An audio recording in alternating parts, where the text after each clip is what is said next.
Chapter 3: The Islands West of Sumatra. Part 2: The Mentawei Islands. Religion, Spirits and Souls. The Mentawei people believe in natural spirits, souls, and ghosts. The chief natural spirits are those in the sky, Taika Manua, those in the sea, Taika Baga Koat, those in the jungle, Taika Leleu, and those in the earth, Taika Baga Polak. The translations are literal. The spirits are not given individual names, nor are these hierarchs as elsewhere in Indonesia. The earthquake god is called Teteu or grandfather. It is because of this god that human sacrifice formally was made at the time of building an Ummah. If the god were not appeased, he would take down the new Ummah. It is also because of this god that there is a taboo against the spilling of blood within the village. At the time of building a new Ummah, however, blood purposely is split on the ground in order to summon Teteu up to witness the dancing. Besides the spirits, the people of Page believe in two river spirits, Ina or Inan, mother of rivers of water, and Kaminan, or in translation, father's sister. The first of these spirits is propitious towards the people if properly sacrificed to and providing they have committed no ritual sin. The custom of bathing the children in the river, although a common Indonesian habit, is said to be due to the necessity of acquainting the young with the water spirits so that they will not stumble in the rivers. The second spirit, Kaminan, is always spoken of as being evil. The sky spirits are the most important of all, and the best seers have them as guardian spirits. Lesser seers are contented with the aid of the jungle spirits. The sky spirits, like the others, are considered as anthropomorphic beings, men, women, and children who live in houses in a big village in the sky and breed animals. They look the same as the people on Earth, only they are very much more beautiful. The Taika Manua are often invoked for the purpose of aiding the growth of the banana trees and the taro, since they are spirits, only place the upper end of a stick in the tree pass, places foot in the section, and rams the stick upright into the ground. This is called pasibuluat, or making an altar. The Sikhs are able to climb to the sky of bamboo or on bamboos or ascend into the state in the state of trance and beg favors from the sky spirits. There's a story that originally Teteu that the sky spirits were at war. Teteu shook the heavens, and the sky spirits sent and flowed down on him. Then a peace treaty was made. The Mentawai religion, in common with the other Indonesian religions, hinges on the soul concept. The main purpose of the cult in Mentawai is to obtain health and long life. This is thought to be due to the temporary absence of the soul, death to be the permanent soul loss. The soul that leaves the body in dreams and sickness is called simagiri. The soul that lives at the dead is called ketsat. It is this latter soul which turns into the ghost sanitu. Ghosts are always the bringers of disease and are invariably malevolent. Ghosts are never prayed to except for the purpose of witchcraft, nor do they receive sacrifice except for the aforesaid reason, or when they return to the village to bring sickness. Avoidance is practiced towards the ghosts, for the Lord are primarily responsible for the luring away of the people's souls. In order to prevent this, Kera or fetishistics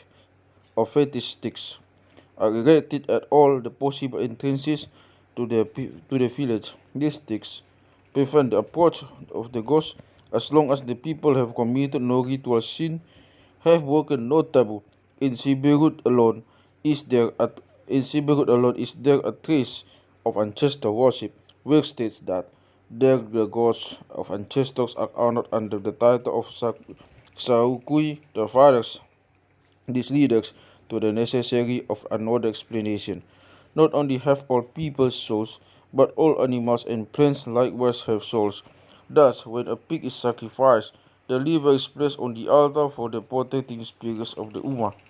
But it is not the liver itself that the spirits are supposed to eat, but rather the soul catsat of the pig, and this catsat resides in the liver. In one account of a pig sacrifice, it is recorded that the catsat of the pig went squaring up to the skies as a sacrifice to the heaven spirits. There is still another animating factor at the back of all things, both of the animate and of all those which to us are inanimate. These are the spirit's kina. All objects have kina. Therefore, it is not the fetishistics kera themselves which keep the ghost for the village, but it is the spirits kina of the sticks which perform the office. For this purpose, the people give the fetish sticks, stones, spears, and daggers. The people also must sacrifice to the fetish sticks, or rather to the kina of the sticks. Since everything in existence has kina, everything is considered anthropomorphic. Thus, the Umar, the houses, words, bamboos, etc., are spoken to and act as human beings. One of the most important taboos in Mentawei is directed against the cutting of boards and work tools. The kina of these articles would object. Finally, it may be suggested that the kina of spirits are more fundamental than the souls of living beings.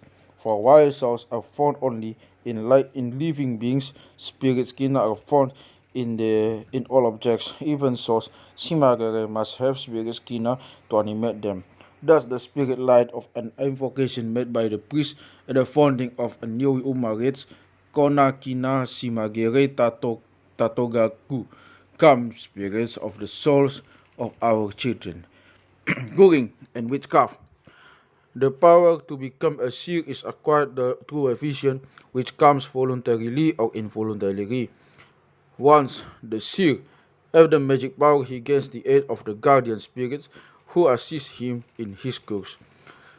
The seer then is able to see and talk with the spirits and ghosts he has according to the native expression, seeing eyes and hearing ears. A vision may come in the following manner. A man is sitting, for example, by his filled heart. Suddenly, someone comes and sits down beside him. They begin to talk, and the owner of the hut asks where the stranger comes from and who he is. The stranger replies that he belongs to the place. The stranger offers the other man his tobacco so that later may roll a cigarette, but the man noticed that the tobacco of the stranger never grows less as one cigarette after another is made from it. The two start to go back to the village together when suddenly the stranger vanishes. The man decides that the visitor cannot be a human being. When the visitor comes a second time to the field hut, he offers the man tobacco food from a he offers the man tobacco from a bamboo container. The container keeps rolling towards the man of its own volition. Then the man again decides that the stranger must be a spirit. The man talks the matter over with his father, and they decide to ask the stranger to dinner. The guest arrives, but he is visible to the clairvoyant alone. The stranger eats, but his dish never becomes empty, for this time on the man has the powers of a seer. He then proceeds to take instruction for his fellow practitioners. A man or a woman may be made a seer by being bodily abducted by the spirits, according to the story of Sitaki Gagailau, the youth who was taken up to heaven by the sky spirits and given a beautiful body such as theirs. When he returned to earth, he was a seer, and the sky spirits served him in his cures. In return, he gave sacrifice to the sky spirits at the time of Punan held for healing. The usual manner, however, in which boys and girls become seer is by being summoned through sickness, dreams, and temporary insanity. The sickness or dreams are sent by the sky spirits or the jungle spirits, Malaria is the usual form of sickness. The dreamer may imagine that he ascends to heaven or that he goes to the woods looking for monkeys. In either case, dreams or sickness, there is a temporary loss of soul simagere. Then a professional seer is summoned to make the sick boy or girl well. The seer questions the spirits of the house altar concerning the cause of the sickness and advises the youth if a boy to get married so that he will stop doing taboo things. If the seer is favorably impressed by the youth, he advises him to go into training and become a doctor. This advice naturally is said to have come from the spirits who threaten madness and death in case of disobedience. The instructor first purifies the youth so as to eliminate all the baju or bad influence from his system. Then the two gather plants for the new balo, the joint of bamboo laden with sacred plants and leaves, which every seer has before his house, and by means of which he talks to his guardian spirits. Next, the instructor washes the hair of the youth Magiri, and then he takes him to his house in order to aid him in acquiring his visions. When they arrive at the house of the instructor, the latter takes a cup into which the required spirits are to be summoned. The instructor charms, "Let your eyes be clear, let our eyes be clear, so that we may see our fathers and mothers of the lower heaven." While the instructor sings, the two keep ringing their bells. After the invocation, the instructor rubs herbs on the eyes of the boy. For 3 days and nights, the two men sit opposite each other, singing and ringing their bells, until the eyes of the boy are clear. Neither of the two men obtains any step. At the end of the 3 days, the two again go to the woods and obtain more herbs, which they place in a half coconut. The purpose of the herbs is to make the bodies of the spirits shining beautiful, so that they will not be ashamed to reveal themselves to the boy. The starter places the coconut between himself and the pupil and charms. "Here make yourself shine for your father, my children, wood spirits, you are the owner. Shine in his eyes, so that your bodies are visible to him. Do not conceal your bodies from him." This clears the eyes of the boy little. In another 2 days, since neither the heaven nor the wood spirits have appeared as yet, the two men gather more herbs. If at the end of 7 days the boy sees the wood spirits, the ceremony is at an end. Otherwise, the entire 7 day ceremony must be repeated. The next thing to be done is to make an outfit for the new seer which he wears while performing his office. First comes the hair ornament worn over the left ear. It is composed of chicken feathers wrapped around with bark twine. The one is decorated with beads. The other wrapping consists of bark with an outer covering of red cotton cloth. Next, the breast band is made. This consists of breast spangles. The spangles are decorated with beads woven on coconut ribs and chicken feathers. Next, the breast armbands are hammered out. The rotan of the black and red variety is decorated with beads and wrapped around the candidate as a breech band. 3 strings of thread are used as headbands. The headbands serve as telephone wires between the altar and the seer. It is through this that the seer talks to the spirits of the altar. Bamboo carries to contain the oil used for anointing. Brass arm and wrist bands are now made. Finally, 2 bells are taken and the handles wrapped around with a red cloth. This is done so that the bells will cling to the hands of the seer. The bells serve to summon the spirits. 9 days are taken up in the preparation of the outfit. Then the instructor gives the final charms to his pupil. He first asks, "Are your eyes clear now so that you can see your fathers, your elder, and your brothers, the spirits?" "Yes, I see them clearly," replies the boy. The instructor chimes, "Boy, I am here when you are in need, for I made you. You now will be able to give medicine to the people of Mentawei with God's skillful hands. You now will have seeing eyes to see the wood spirits, hearing eyes to hear the words of the spirits to whom we sacrifice at the altar. May your magic power secure you long life. May it enable you to visit continually villages of men and to cure the sick." The instructor next places the headdress on the boy, who charms. "I take this headdress as decoration so that I may have magic power, that I have power in the village of the strangers. The people of the village will look on. The people of the villages I visit will look on. The wood spirits will look on. The spirits of heaven will look on. The spirit of the sea will look on. The spirits under the god of the village will look on. The polskera of the village will look on. All the children of the Ummah will look on. May I derive magic power for the seers of the other villages, so that I may question the altars of the other villages, that I may question the spirits of the other villages, that I may join my singing with that of the other seers, who also are powerful. May spirits rule over other villages, so that when I use my headdress as a means of knowing what to do, I will be proficient in curing. I charm myself so that I be strong in body, that my magic power will be enduring, that I have long life. Amen. Bulatnya, may it be correct." That the instructor places the breastband, the armbands, and a leaf tail on the youth, and the magical outfit is complete. After this, the instructor blinds the eyes of the initiate, so that he is unable to see for 2 or 3 days.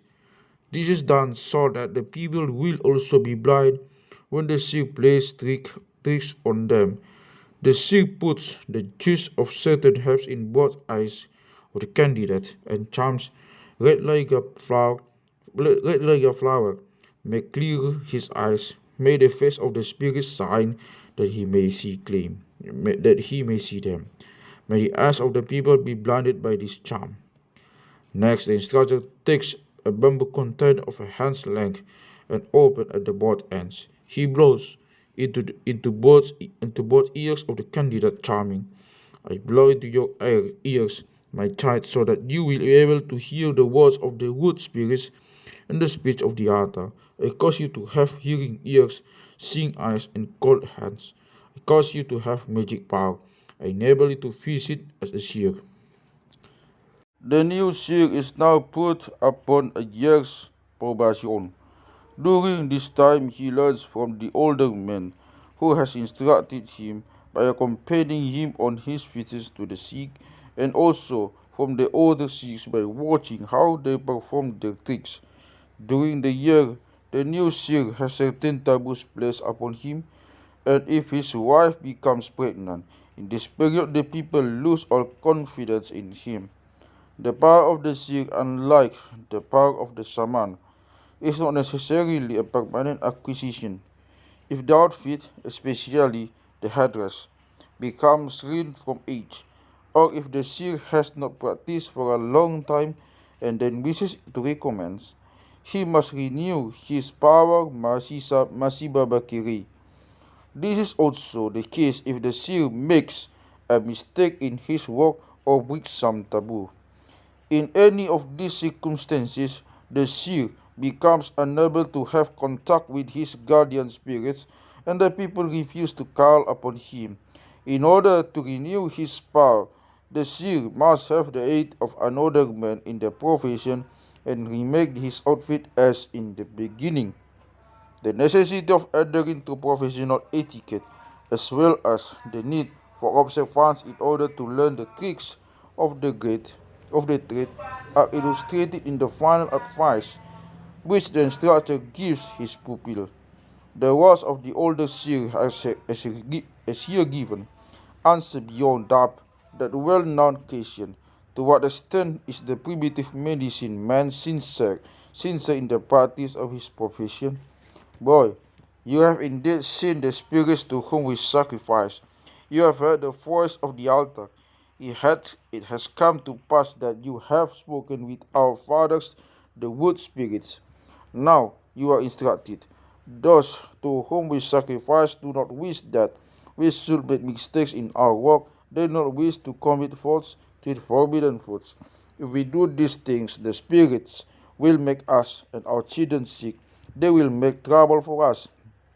When we go to our work, if we have committed any fault, we will not be able to see the spirits. If we have deceived the spirits of the altar, they will pay no heed to us. Do not be lazy. Watch our friends, the other six. Part of our magic, part of our magic power comes from what we have learned, part from what we have seen. When a sick is summoned to a village to take care of the cases or sickness there, he first makes the rounds of the houses. In each house he talks to his guardian spirits by means of the house altars, and the spirits are supposed to inform him concerning the taboos which the inmates of the house have broken. Naturally, the people of the house hear but the voice of the seer, not the voices of the spirits. The seer has taken the precaution to ascertain beforehand from the people of the village the particular sins of the inmates of each house, and if they have broken none of the old taboos, the seer is forced to invent new ones which he claims they have violated.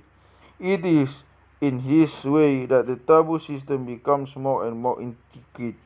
As each house father is taught about the taboos he or the members of his house have violated, he promises to mend his ways. The sacrifices to the spirits and the actual curing comes later. The sheep goes out in the morning and gathers herbs in the jungle near the village. They are chosen for the appearance and potency of name rather than the therapeutic value.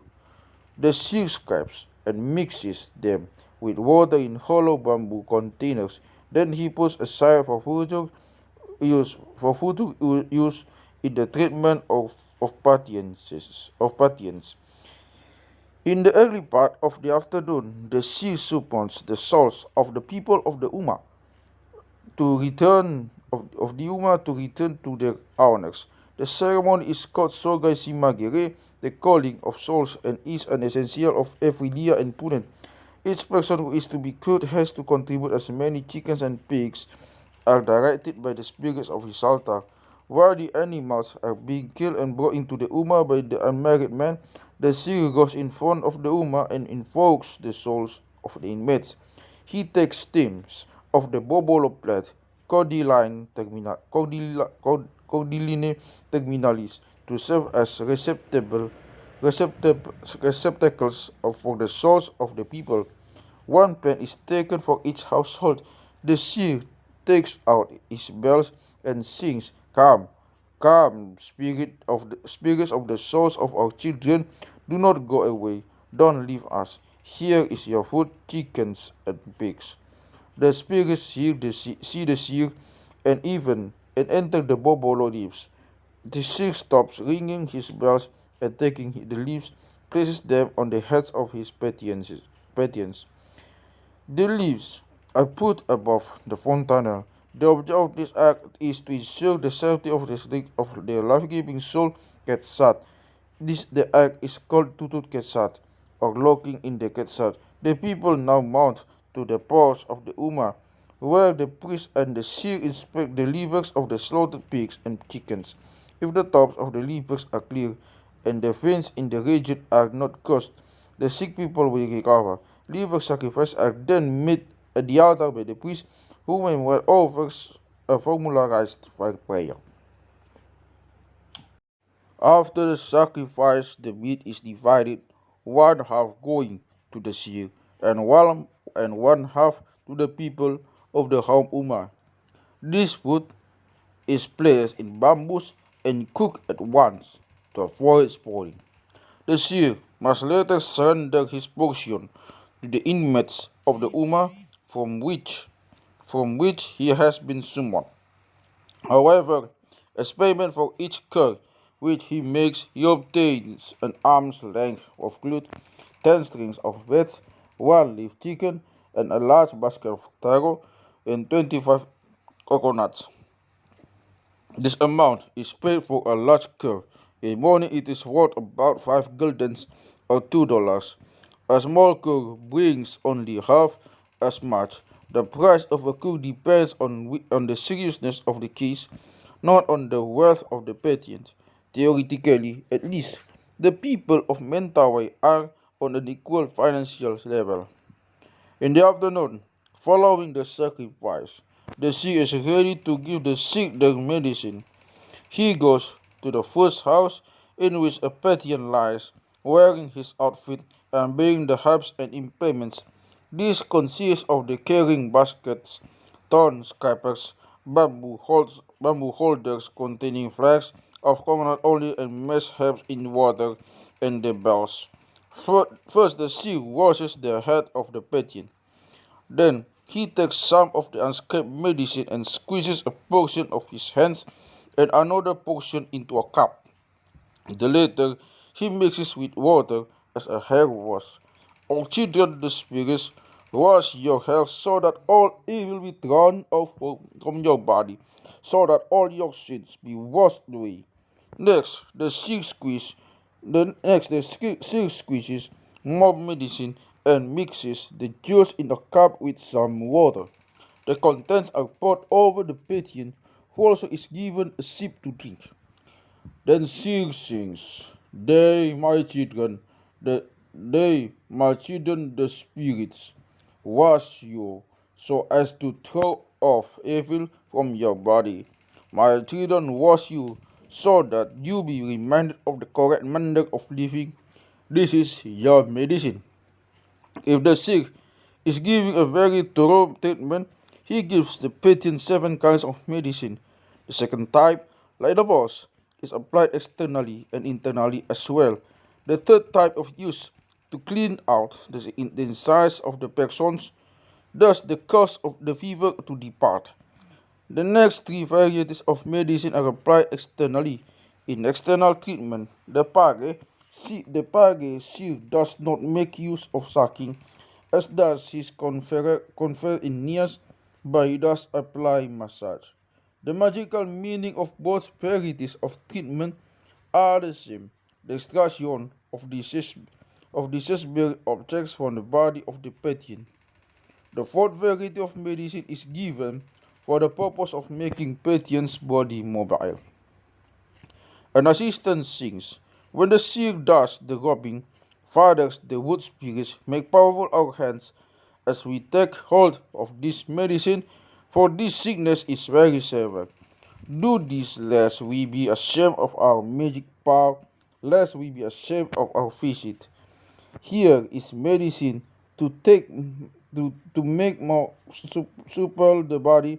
We rub it on the patient's body, on the patient's body to make it supple. The fifth variety of medicine is rubbed by is rubbed on by massage parrot. The medicine rubbed on is for the purpose of closing up the mess. The sea sings while massaging. Father, the wood spirits make powerful our hands so that we may massage the body of the sick man. We massage the flesh so that his bones become straight, that he may be able to obtain his breath and recover. While the seer is massaging with his hands, his guardian spirits, the wood spirits, are massaging with theirs. According to the account, if the medicine is correct and the body of the man approves of it, the poison from witchcraft comes out at once in the form of a bone or some other object, and the flesh closes up. The seer may pull out of the body some remnant of a taboo object which the patient has eaten, the hair of a deer or monkey, or perhaps because of the man's hands. The evil water spirit Sikaminan has driven water into the patient's body. Then this comes out. Whatever is in the man's body will come out if the medicine is correct. If the object does not come out, the man will die. For the next treatment, the sea opens his bamboo cages carry and takes out his flask of oil. He holds the mouth of the flask with his finger, and allows the oil into the drip out into the drip. He and allows the oil to drip out slowly. Then he rubs the oil on the body of the sick man. Healing oil, make only the sick man, make only the sickness, make only the thing in the body of my child. The poison tie, being well oiled, comes out readily. The cure now is finished, and the sick and his assistant give a little exhibition. They take out a short variety of bamboo carry, dance and sing. We, who are the fathers of the wood spirits, make a spectacle for the people. We do in order to make the sick men rejoice. We make a miracle for the people of Mentawei. Reveal to the people that we are your fathers. Show them that we are in alliance with you. In this way, we shall create confidence in our power. We shall create confidence in our herbs. We shall show that our decorations are worthy. While the two men sing, their medicine containers bob up and down in their hands, keeping time to the song. At last, the movements of the containers become so violent that the doctors scarcely are able to hold them.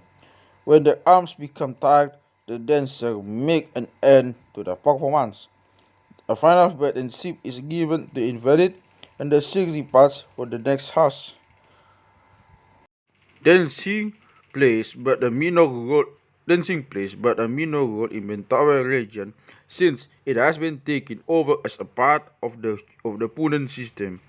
As already mentioned, the Sikhs dance in the Uma on the first evening of every Punan, and each dance is an imitation of certain animals or birds. To add to realism, the performers were thus made out of leaves. The purpose is to lure the souls of the game and thus ensure success in the hunt. While I only saw male seers dance in Bage, Wicks writes that female seers sometimes dance in Sipirut. When a opponent is held for the express purpose of cooking a village, the seers hold a special dance sairiki in which they extract poison from the Uma and its neighborhood. First, the seers sing to the Uma. Spirits of the Uma, we make a spectacle of our fathers, the wood spirits. If there is any poison in your body, reveal it to us, so that we may find it, so that your children will not become sick. Then the people beat on the snake skin drums, and the seers dance. One of the seers goes first to the front of the Uma, then to the back. He is looking for Thai poison. Anything, anything he pretends to obtain, he grabs in his hands and brings to the altar. I have obtained these spirits of the Uma. Reveal if there are any others. The spirits of the altar reply, there is more poison on the roof. The people strike the drums again, and the seer again dances. He looks for poison on the roof and obtains it. In the morning, the same process is repeated, and all the fetish poles Kera likewise are inspected and the poison taken from them. Then the village is cleaned. Sometimes, when the seers dance, the Sarigi, the Sarigi, sometimes when the Sikhs dance, the Sarigi, they make the steps quicker and quicker. This is done for the purpose of falling senseless to the ground. It is by this means that the Sikh is able to communicate with the sky spirits. The Sikhs say that they go to the sky in a boat, and that the Uma is their boat. It is the eagles who come and build them up. When the Sikhs arrive in the sky, they visit the Uma of the sky spirits. They make a speech there and beg flags of oil from the female sky spirits. The sky spirits are liberal and give them oil. The Sikhs claim that this is the kind of oil which gives them the most magical power. If any of the people of the Uma were lost in the woods or had drifted off to sea, the Sikhs look for them in their dens and claim to find them. When the Sikhs regain consciousness, they tell the people where the lost ones when the lost ones are, so that they know where to look for them. If the lost people already are dead, the Sikhs know this, for they learn it in the dance. The art of healing in a primitive society cannot be described without at the same time mentioning the art of bewitching. For the two arts are directly connected with each other, being opposite sides of the same beliefs. If the sorcerer works by obstructing and harming the soul of the victim, then the doctor must recall the soul. If the sorcerer works by injection foreign injurious substances into the victim, the doctor must remove them. Or, or by the third method, if the sorcerer curses his victim to the hostile spirits in Mentawei, the ghost, then the doctor must remove the curse. This is done in Mentawei by the help of the helpful spirits. Naturally, the doctor must know the methods of the sorcerer, and in many places, the two occupations are combined by the same practitioners. In Mentawai, however, the seer is never suspected of witchcraft. On the contrary, he is the person called upon to pick out the criminal. In Page, the sorcerer is called Pananai, which means he who places type poison. One method of poisoning is to take some of the exuviae or property of the victim and give it in sacrifice to the gods. This method may be considered either as harmful to the soul of the victim or else as working by process of sympathetic magic. For example, the sorcerer will first steal some chickens from the victim.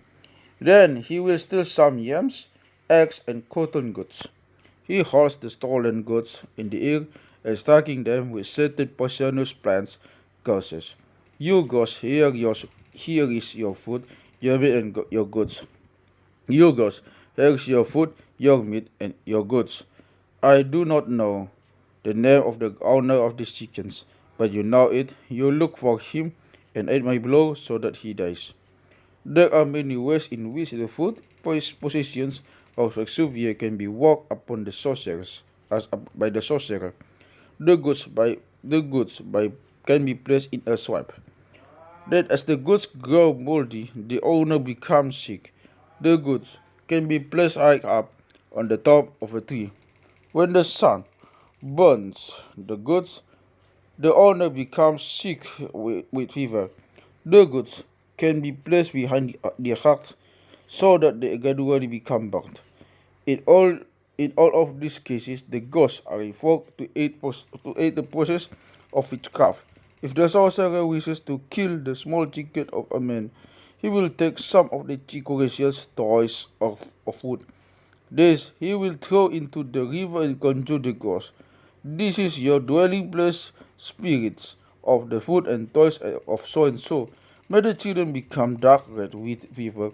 May they have cough, asthma, etc. Sometimes the sorcerer appears to work by sympathetic magic, aided by the ghosts. At other times, it is the souls of the victims which are directly attacked. As an example of witchcraft by sympathetic magic, it may happen that the sorcerer will bury a put fish in the fields of the victim. This fish is able to inflate its body with air. The sorcerer curses, "This is your dwelling place, spirits of the put. As you swell up, may the body of so and so likewise swell up. May fever and sickness come to him." Or a man may wish to harm a woman because he has taken another lover. Then he takes some of her clothes and places it in a hollow bamboo on the fire. He conjures, "This is your dwelling place, spirits of the clothes of so and so. As you get hot, let the woman get right inside so that she never will be able to have children.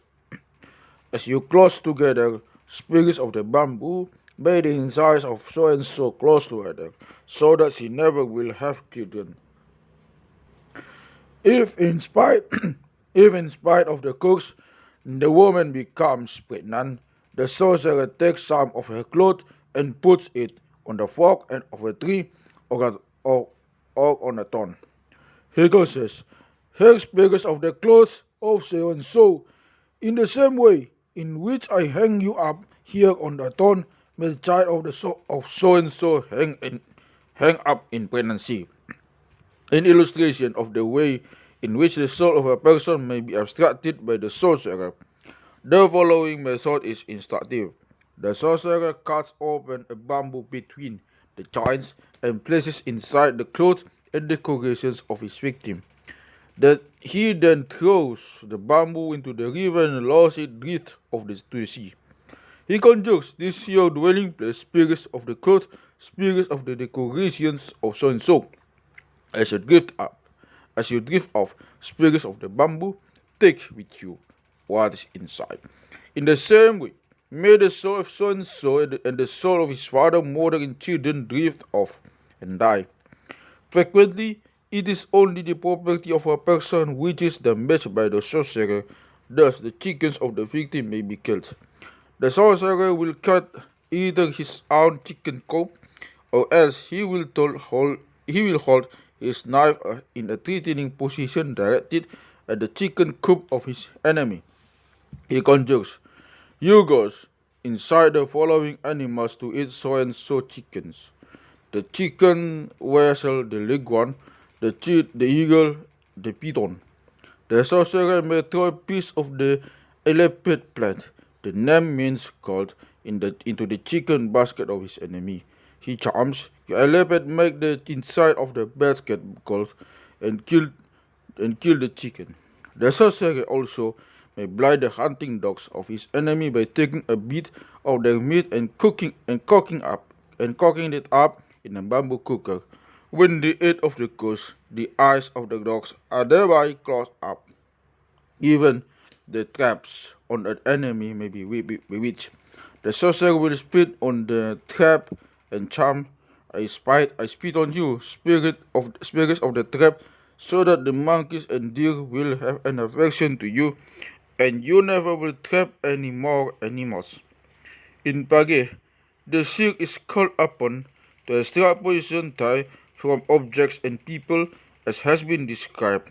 The foreign object could have become lodged in a man by the spirits because the man broke a taboo, or it could have been sent by the ghost.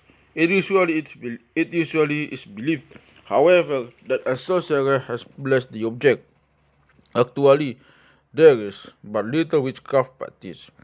A seer finds the objects which he himself has brought with him, and which he produces from the walls of the Ummah or, or from the fields by legerdemain. Often a man will wish to ruin an enemy. He then salts his own field with poison and summons the seer to find it. To summarize, the Mentawai seer, the Mentawai seer acquires his guardian spirit by a vision, either sought for involuntary. The vision, if sought for, is obtained by a process of abnegation and purification. After the seer has obtained his power, he can see and talk to the spirits. He remains in special rapport with his own guardian spirits, who aid him in curing disease is caused primarily by the ghosts who are allowed by the spirits to enter the village when the taboo is broken. The ghosts then steal the soul of the people. This also is caused by sorcerers who work by sympathetic magic, by subtraction, and by placing poison in objects and in people. The seer cooks by recalling souls and by extracting poisons. He also is in position to conciliate offended spirits. The Mentawai seer never is possessed by alien spirits. He never exorcises spirits from the body of a Pathian. He never prophesies. The closest approach which the Mentawai seer makes to prophecy is in his trip to the sky. In this case, however, the seer is gifted with supernatural vision rather than with a knowledge of the future. Tribal initiation. The people of Mentawai differ from other peoples of western Indonesia in having the vestige of a tribal initiation. In becoming part of the elaborate Punan system, however, this initiation has lost most of its original significance and ceremonies. While it at one time probably was for boys alone, it now includes both the sexes. In Siberut, the ceremony takes place sometime before puberty and has as purpose the introduction of the youth into the rara or enlarged family group. In Page, the ceremony is held at the time of building a new Ummah, and all the boys and girls from surrounding villages who never have been initiated come to the ceremony. In Siberut, the boys and girls receive their first loin clothes at the time of initiation in Igu. The boys receive theirs on the first day of the ceremony from the Rimata, the girls from the wife of the Rimata. According to the custom of this island, when anyone has a sufficient number of pigs, he goes to the head of his family group, the Rimata, will weigh the question as to whether or not an egu can be held. A pig must be sacrificed for every child taken into the initiation. If the father of the child has no pig, he buys one for a member of the family. A ritual fast then follows. Following the initiation, which neglects the comes a 10-day Punan period initiated by a hunt. In Page, the two pigs are sacrificed for each boy received into the protection of the new Ummah and one pig for each girl. The people dress in the best yellow loincloths for the occasion and decorate themselves with flowers. The priest who directs the enacted wears his customary Punan yellow tapak clothes, brass arm and headbands, and many strings of bells strung around his neck. When all is prepared, the priest strikes the gong in the Ummah, and all the people come in. The parents bind the upper arms of the children who are to be initiated. The priest prays. We have brought in the Katsaila, flowers on the altar. To all Ummah, we have brought in the fathers to all Ummah. We have brought in the mothers to all Ummah. We have brought in the children to all Ummah. We come in alive. We come in with sound bodies.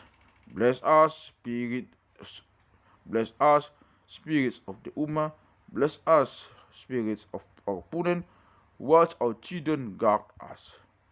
Then the priest blows on the foreheads of the boys. Afterwards, he takes two varieties of flowers and blows the petals on the neophytes. After this, the neophytes blow on each other and the parents of the neophytes, but not on their own children. The children in turn blow on the parents other than their own.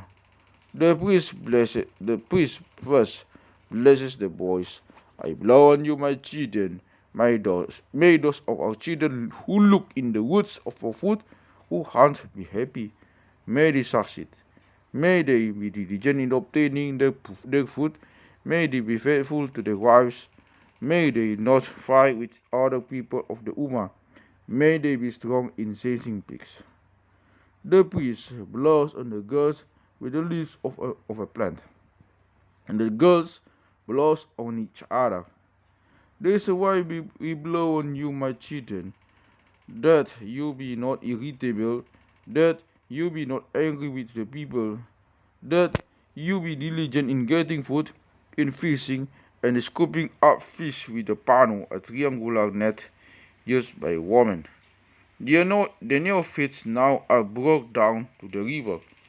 When they arrive at the water, the priest takes a large size rooster and a large size hen.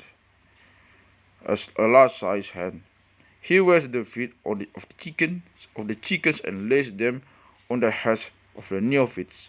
I have made the feet of the chickens wet, so that you, my children, will never be irritable. Since water never dies, so also will you have long lives. They mourn to the Uma. When each child has a bunch of Dracena leaves stuck in his or her girdle. In eating the fish of chickens and pork which follows, the parents first eat out of the same trough as their own children and then out of those of the older children. This establishes a bond between the elders of the Ummah and the children. An uninitiated child is not allowed to eat with his elders the booty taken in the hand. Conclusion. In looking at the Mentawai religion as a whole, it seems probable that the original important traits were those connected with witchcraft and curing and tribal initiation. In this early period, it is likely that tattooing was performed solely at the time of puberty. Perhaps the knocking out of incisors was likewise a sign of puberty in Mentawai as in Enggano, and that the feeling of teeth came later. The elaborate punnan system developed from a more simple sacrificial stage. Its elaborateness is due to the isolation of the Mentawai people, their lack of economic competition, and absence of alien mental outlook. The system already is headed for decay. Once tobacco, clothes, and oil for lamps were introduced, the natives of Mentawai had other aims to strive for, other work to perform than that merely prescribed by their religious rites, which alien goods necessarily became alien and critical ideas. The Mentawai Punan no longer is the same, either in length or in strictness of observance, as that of former days. The natives themselves are well aware of this fact and regard the past as the old golden age when Punan were real Punan and the amount of sacrifices furnished mighty fish to the spirits.